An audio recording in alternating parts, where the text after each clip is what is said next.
ಏನ್ ಹೇಳ್ಬೇಕು ಅಂತ ಗೊತ್ತಾಗ್ತಾ ಇಲ್ಲ. ಯಾಕಂದ್ರೆ ಅಮೃತ ಹೇಳಿದ ತರ ನನ್ಗೆ ಆಡಿಯನ್ಸ್ ಪ್ರೀತಿ ಅಂದ್ರೆ what is the gravity of an audience ಅಥವಾ ಪಾಪ್ಯುಲಾರಿಟಿ ಏನ್ ಇದೆ ಅಂತ ನನಗೆ ಲವ್ ಮಾಕ್ಟೇಲ್ ಸಿನಿಮಾ ಥ್ರೂ ನನಗೆ ಅರ್ಥ ಆಯ್ತು. ಯಾಕಂದ್ರೆ ಸಿಹಿ ಒಂದು ಪಾತ್ರಗೆ ನನ್ನ ಐಡೆಂಟಿಟಿನೇ ಚೇಂಜ್ ಆಯ್ತು.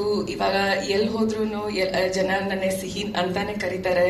ರೇಚಲ್ ಅಂತ ಯಾರು ಗೊತ್ತು ಅವ್ರಿಗೆ ಗೊತ್ತಿಲ್ಲ. ಬಿಕಾಸ್ ಅಷ್ಟೊಂದು ಜನರ ಮನಸ್ಸಲ್ಲಿ ಅಷ್ಟೊಂದು it is people have accepted the character so much. So ಅದಕ್ಕೆ ನನಗೆ ತುಂಬಾ ಖುಷಿ ಆಗ್ತಾ ಇದೆ. Thank you to sir and Milana. I think ನಮ್ಮ journey both professionally and personally I have seen so much growth. So ಅದಕ್ಕೆ ಅವರಿಬ್ಬರಿಗೆ ತುಂಬಾ ಥ್ಯಾಂಕ್ಸ್. ಆ್ಯಂಡ್ ಸೊ ನನಗೆ ಲವ್ ಮಾಕ್ಟೇಲ್ 3 ಟ್ರೇಲರ್ ನೋಡಿದ್ಮೇಲೆ ನನಗೆ ನಿಜವಾಗ್ಲೂ ಏನು ಹೇಳಬೇಕು ಅಂತ ನಂಗೆ ಗೊತ್ತಾಗ್ತಾ ಇಲ್ಲ. Because it is sudden rush of emotions. It is a dream come true ನನಗೆ as an actor to be accepted in this industry. And ಈ ಟ್ರೇಲರ್ ನೋಡಿದ ಮೇಲೆ ನನ್ಗೆ ಗೊತ್ತಾಗ್ತಾ ಇದೆ ದಟ್ ನಮ್ ಎಲ್ಲರೂ ಒಂದು ಫ್ಯಾಮಿಲಿ ತರ ನಾವು ಈ ಸಿನಿಮಾ ಮಾಡಿದೀವಿ.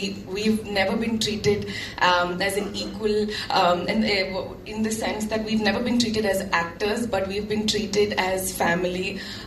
Milana and Krishna have always made that possible.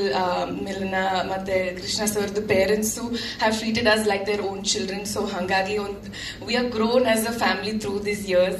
So I'm very very happy and thankful. So ಇವಾಗ ಮಾರ್ಚ್ 19th ಗೆ ನಮ್ಮ ಸಿನಿಮಾ ರಿಲೀಸ್ ಆಗ್ತಾ ಇದೆ. ಎಲ್ಲರೂ ದಯವಿಟ್ಟು ಥಿಯೇಟರ್ ಬಂದು ನಮ್ ಸಪೋರ್ಟ್ ಮಾಡಿ. I know there is a huge fan following for love mocktail. So ಹಾಗಾಗಿ ನೀವು ಎಲ್ಲರ ಬರ್ತೀರಂತ ಆ ಒಂದು ಕಾನ್ಫಿಡೆನ್ಸ್ ಇದೆ. So see you soon. Thank you.